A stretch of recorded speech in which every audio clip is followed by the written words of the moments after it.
How long have you been home now?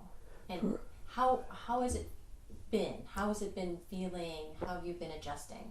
Oh, it's great being home. I liked the therapy sessions, but I didn't like staying there as an inpatient because, they wake you up at all kinds of hours of the night for medications and to take blood pressures and blood samples for the sugar, diabetes, and stuff. And I told them, I'm not here for the hospital. I'm here to learn how to walk with these new legs. Mm-hmm. They said, well, we're sorry if you're here. You got to be in the hospital. So when I got out of there, the nicest place, the great gymnasium, the nicest gym I've ever been in, but I didn't like staying there. So when they moved me to outpatient, where I am right now at Warm Springs, I don't have to stay there. My wife takes me, or if she's busy with the grandkids, then my daughter takes me and picks me up. I can come home, my own bed, my own shower, my own meals, my wife's meals. But it's tremendous difference between inpatient and outpatient. So it was a year ago when things happened to you. Last August. How, it's a 180 degree change, right? Yes. Are you, what's your feeling inside? Obviously, I'm going to say that you feel blessed and grateful to be here with your wife and your family after everything that's happened. Yes. What's going through your head now being home after dealing with all of that? Well, obviously, I'm glad I'm here. But things have changed. I can't take out the garbage cans like I used to, or do my own yard.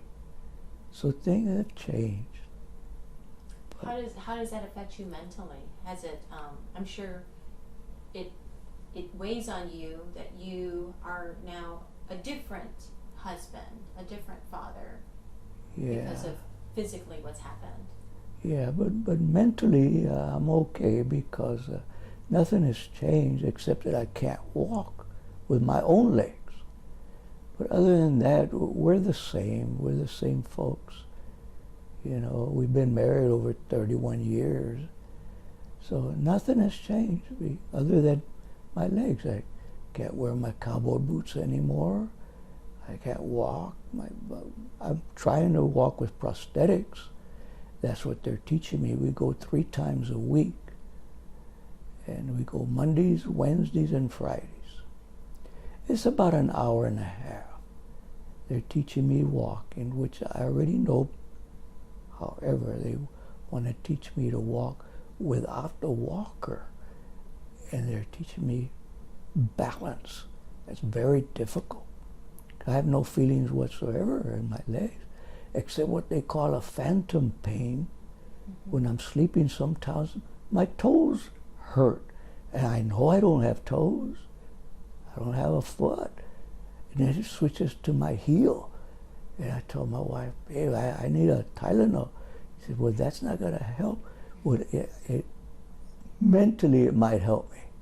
It helps me go to sleep, even with the pain in my foot.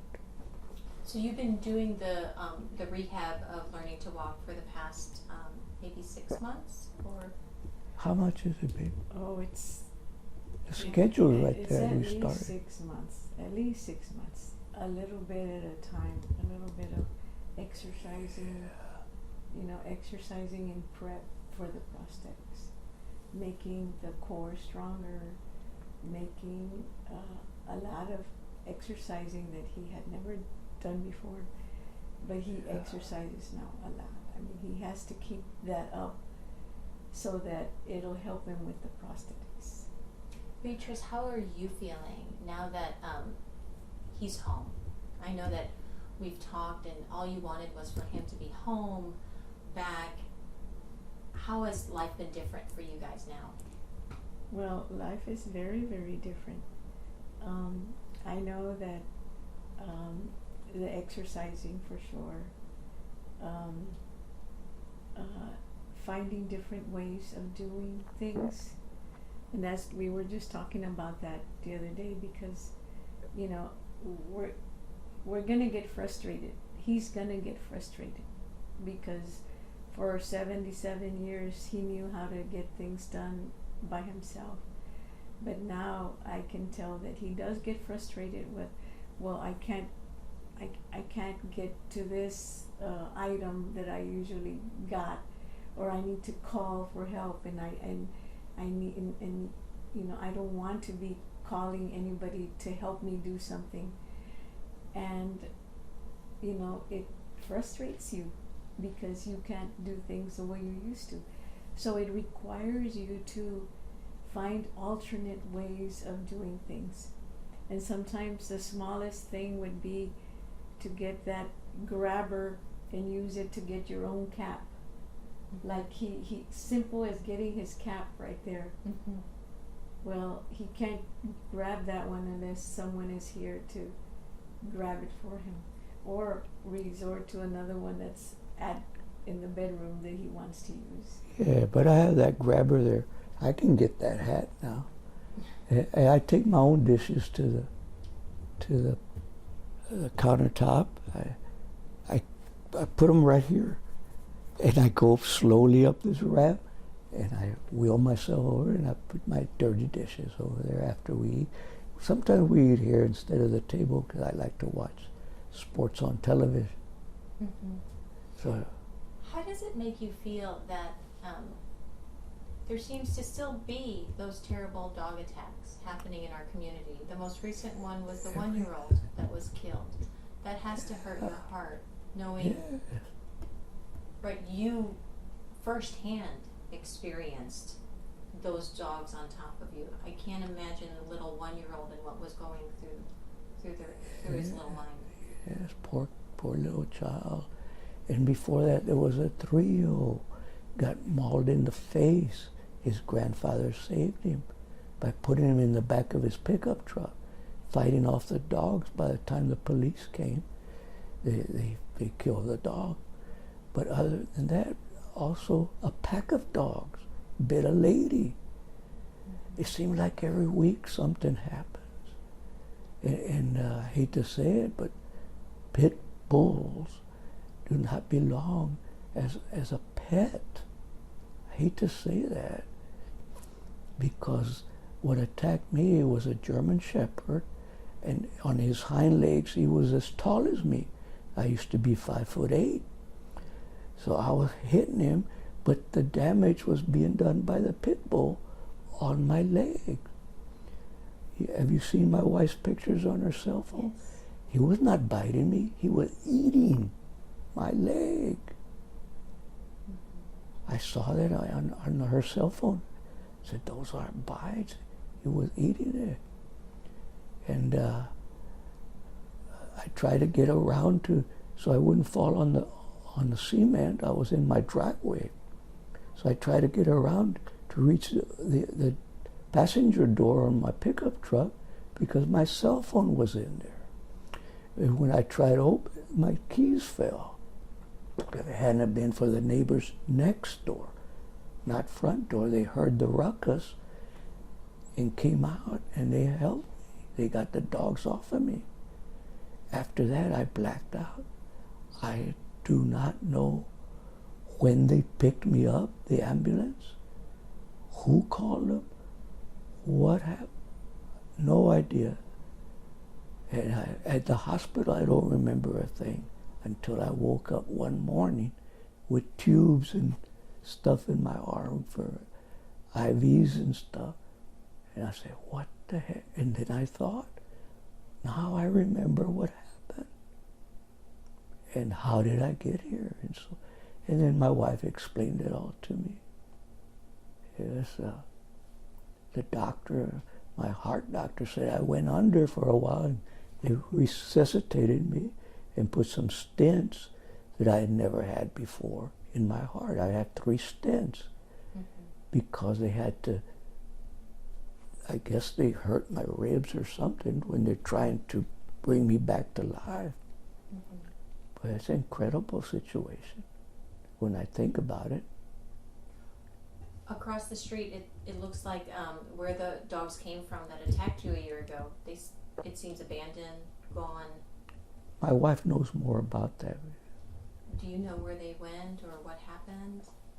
I do not know, but I do know that even after the attack in August, they came up with a third dog on their property, and it wasn't until December that finally third dog was taken away from that property, and that's when the house was vacated, and it's been empty since December.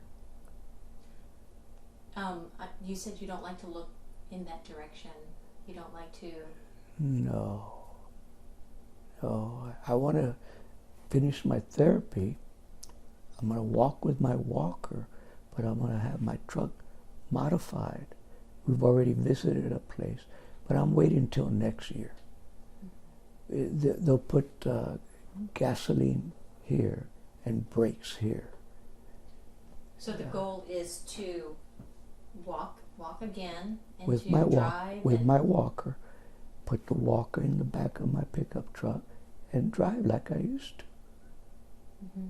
I sold a Blazer that I had. It was an '83 Chevrolet Blazer, four-wheel drive, but it was a manual transmission on the floor, and you need a clutch. Mm-hmm. I'll never be able to drive it again, so I just sold it about 2 or 3 weeks ago. First listing, my daughter says she got so many phone calls for it. It's a classic. It's a classic. Yeah. Because the new four-wheel drives, you have to push a button, it's all done. But this 1983, you got to get off and lock the front wheels, and then the four wheels start turning. Mm-hmm. And all it needed is a paint job because I don't have a carport. Right. So the guy looked at it, he says, I don't even need to drive it. He said, just let me hear the engine. And he heard the motor, and he says, I'll take it. Sounded good. I knew what I had, Mm-hmm. but I'll never drive it again because you need a clutch. But my new truck was not new, I bought it when I retired, but it's an automatic transmission, so that they'll modify it for me. What do you want to tell the community? We've gotten a lot of comments and viewers asking how you're doing. This is the first time they're going to hear from you and hear your voice and hear how you're doing. What do you want to say to them, the folks who've been following your story? Well, to the people that own the pit bulls, they should be out in the country somewhere where those dogs have room to roam. They're not pets, those types of dogs. They're not friendly pets, and if they're hungry, that's what they do. We could hear them whining at night. That means they were hungry. When we bought this house 30 years ago, or 31 years now, since we've been married, was when we bought the house. It was a beautiful couple, elderly, Helen and Robert. Mm-hmm. Hello, hey, how you doing? They didn't have pets, but when they passed away, their daughter inherited it, and that daughter lives out in the country with her husband. They had a nice, I'm guessing, farm-style living. They didn't want the house, so they gave it to their daughter. So it's the couple that when we bought it, it's their granddaughter that came there with her husband, mm-hmm. which I have never met, and I didn't even know. And I minded my own business. People, and then all of a sudden, I come home one evening and that happens to me. And I told my wife, and she said, well, those dogs were roaming the entire day. Mm-hmm. So there was calls made that they've been roaming. And we're talking about the little children, if it had been about 2 hours earlier, then when I got home, my daughter would have been home with the grandkids. And they would have got it instead of me 2 hours earlier. But luckily they were already home. But I do tell my husband, because he was out for so long. I mean, all those different hospital stays and stuff, all the different, going back and forth with the doctors, coming home, going back every day, and working with all the therapists, all the medical staff.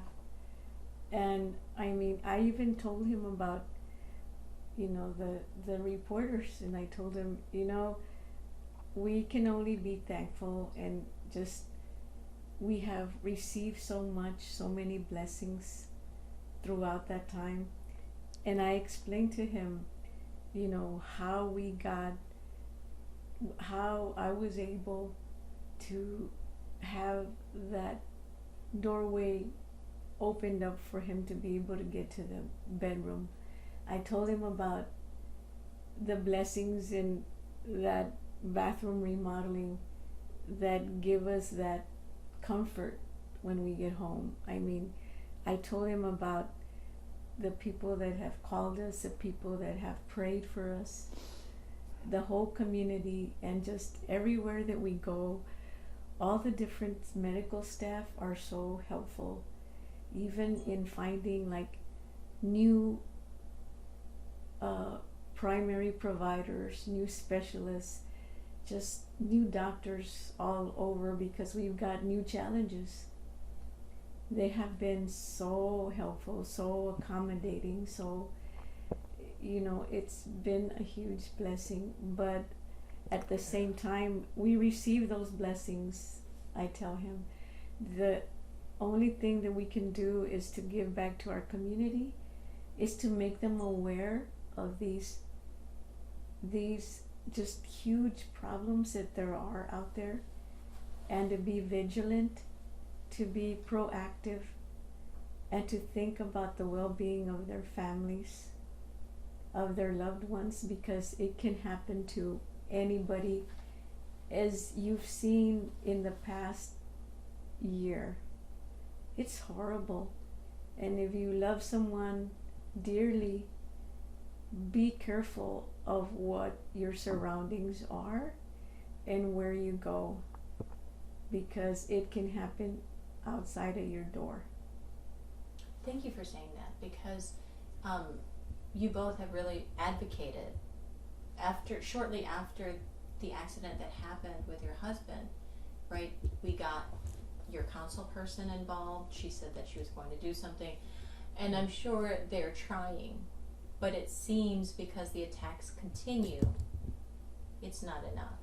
Yeah.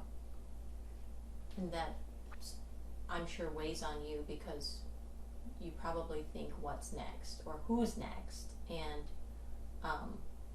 right, to hear and watch these stories and to know firsthand what the person was feeling or going through, it's just got to, in your mind, really affect you. Yeah. Did you see a story where the dogs attacked their own owner? Mm-hmm. Did you see that story? Mm-hmm. Yeah. That's his pets. They attack the owner. It's incredible. Yeah.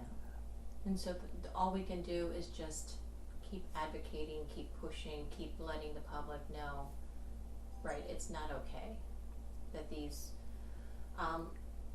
dogs we don't know about are a threat to a lot of people in the community. Yes. Well, I appreciate your time. Thank you so much. Well, of course.